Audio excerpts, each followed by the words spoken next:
안녕하세요. 날마다 미국 주식 레버리지 ETF 구매하는 남자 대레선왕입니다. 네, 오늘도 저는 $80 QLD를 구매를 했고요. 네, 조금 30%는 아직도 대기를 하고 있습니다. 오늘은 우리가 미국 주식을 해야 되는 이유에 대해서 간단하게 다시 한번 좀 얘기를 하고 우리가 또 상기를 해볼 필요가 있다라고 생각을 하기 때문에 이야기를 해보려고 합니다. 최근 들어서 많은 사람들이 이야기를 해요. 국내 주식은 안 하냐.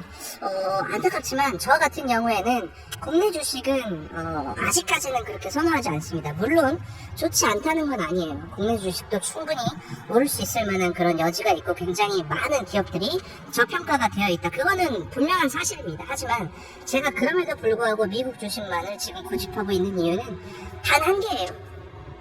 여러분들, 이 주식 그리고 경제라는 거는요, 정치랑 굉장히 연관이 많다라는 거는 이미 다들 느끼셨을 거예요. 그렇죠? 뭐 트럼프의 말 한마디, 이 파월의 말 한마디, 이런 거에 의해 가지고 굉장히 많이 이렇게 좌지우지 되잖아요. 그리고 어떤 정책을 펼치는지에 따라 가지고 어떤 기업의 이익률이 더 높아질 거냐, 이런 것이 결정되는 그런 세상이라는 거죠. 그렇기 때문에 이 정치와 경제는 뗄래야 뗄 수 없는 그런 어떤 관계다라는 거는 모두 다 이해를 하시죠?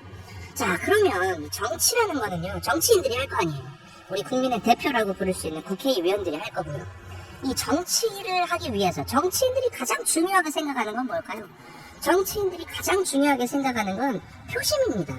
표심을 통해서 본인들이 가지고 있는 그 권력을 계속해서 유지하고자 하는 것이 정치인의 어떤 이 습관이라는 거죠. 그렇기 때문에 이 표심을 신경을 안 쓸래야 안 쓸 수밖에 없다. 그렇기 때문에 이 정치인들이 가장 중요하게 생각하는 거는 표심이고, 이 표심에 가장 큰 영향을 미치는 게 국내, 그죠? 우리나라와 미국은 다르다라는 거예요. 미국 같은 경우에는요, 대부분의 은퇴 자산들이 어디에 있느냐? 주식에 들어있습니다. 그냥 주식으로 한 70%, 80%가 담겨있다. 그래서 퇴직연금이라든지 은퇴했을 때 뭔가 본인의 어떤 그 노후를 보장해줄 수 있는 금액 자체가 거의 대부분 주식에 들어있다는 거예요. 우리나라는 어떤가요? 상세하게 통계적으로 제가 살펴본 건 아니지만 우리나라 부동산, 모든 거의 대부분의 자산가들은 부동산을 가지고 있죠. 그렇기 때문에 이 부동산이 떨어지는 거에 대해서 굉장히 민감하게 사람들이 반응을 한다라는 거예요. 왜냐하면 많은 돈이 부동산에 들어있으니까. 그렇기 때문에 정치인들도 쉽게 부동산을 가격을 잡지 못한다, 집값을 잡지 못하는 이유가 있다라고 저는 개인적으로 생각을 하고 있다는 거예요.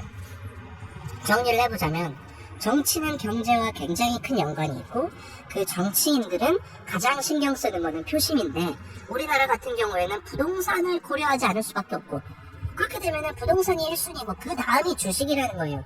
물론 이번 정부에 들어가지고 부동산 대신에 주식으로 관심을 돌리기 위해서 굉장히 많은 정책들을 펼치고 있고, 그게 실효성이 있고 좋다라는 것도 저도 알고 있지만, 그럼에도 불구하고 아직까지는 우리나라 사람들의 대부분의 노후는 부동산을 통해서 준비가 되고 있기 때문에 부동산이 국내에서는 좀 더 오를 수 있는 자산이지 않을까라고 저는 개인적으로 조심스럽게 생각을 한다는 거예요. 그렇다고 해서 우리나라 국내 주식이 뭔가 더 오르지 못할 것이다, 그런 말을 하는 것이 아니라요. 저는 확실한 것에 베팅을 하고 투자를 하는 것이 저의 성격이고, 제가 신경 쓰지 않고 오랫동안 장기 투자할 수 있는 방법이라고 생각을 하기 때문에 국내 주식보다는 미국 주식을 생각을 한다. 미국 정치인들, 미국 대통령이 가장 신경 쓰는 건요, 주식이에요.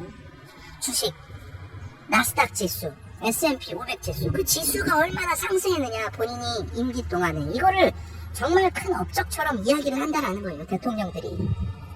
보십시오. 트럼프도 예를 들어서 이번 이 정권을 마치고 나면은 분명히 또 자랑스럽게 예를 들어서 주식이 올라있다라고 한다면 그 얘기를 할 거예요.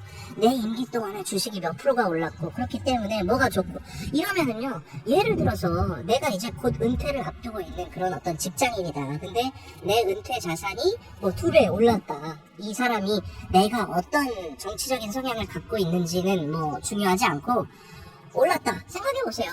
싫어할 수 있을까요? 좋아할 수는 없더라도 싫어하지는 못할 거라는 거예요. 내 노후 자산을 그렇게 불려줬는데, 그런 정치를 펼쳤는데. 그렇기 때문에 미국 같은 경우에는 주식이 무조건 우상향할 수밖에 없다. 혹시라도 떨어진다? 그러면은요, 정권이 바뀝니다. 정권이 바뀌어서 다시 올라가게 된다. 그게 바로 제가 생각하는 미국 주식이 장기적으로 지금까지 그리고 앞으로도 계속해서 우상향할 수 있는 어떤 이유라고 저는 생각을 한다라는 거예요. 그리고 미국 같은 경우에는 기축통화국이지 않습니까? 주식을 부양하기 위해서는요, 가장 쉬운 방법은요, 돈 풀면 돼요. 인플레이션이니 뭐니 이런 거 생각하지 말고 그냥 표심이 아주 급할 때는요, 그냥 돈 풀면 됩니다. 금리 인하하고 돈 풀면은요, 유동성이 많아지면서 그냥 주식이라는 거는요, 오를 수밖에 없습니다.